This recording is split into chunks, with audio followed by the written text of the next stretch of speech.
ఇవాళ ప్రేమ ప్రేమ ప్రేమ అన్న పేరుతో లోకం సర్వనాశనం అయిపోతోంది. సుందరకాండ వింటే అర్థమవుతుంది ప్రేమకి కామానికి ఉన్న సున్నితమైనటువంటి భేదం. ప్రేమ ప్రతిఫలాన్ని కోరదు.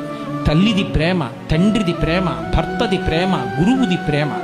అంతేకాని ఎవరో తల్లిదండ్రులకి ఒక అందమైన ఆడపిల్ల పుట్టింది, కాలేజీకి పంపించి చదివించుకుంటున్నారు. వాళ్ళకి ఎన్ని ఆశలు ఉంటాయి.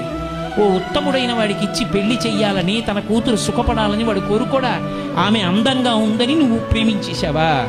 ఆమె నీకు తప్ప ఇతరులకు దొరకకూడదని యాసిడ్ పోసావా? సంస్కార హీనత్వం వల్ల కది వచ్చింది. ఎవడి మనసులో ఏ రాక్షసుడు దాక్కున్నాడో తెలియని నాడు కళాశాలలో ప్రతి విద్యార్థి పక్కన ఒక పోలీసు కూడా కూర్చున్నా సరే ఆపగలరా మీరు?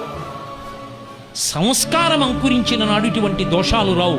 రామాయణం పాఠ్యాంశాల్లోంచి ఎప్పుడు తీసివేయబడిందో, రామాయణ ప్రబోధం ఎప్పుడు పోయిందో, ఇంట్లో రామాయణం పుస్తకాలు ఉండడం ఎప్పుడు తగ్గిపోయిందో, తల్లిదండ్రులు రామాయణం గురించి బిడ్డలతో మాట్లాడడం ఎప్పుడు పోయిందో, అప్పుడు ఇటువంటి విపరీతాలన్నీ పుట్టుకొచ్చాయి.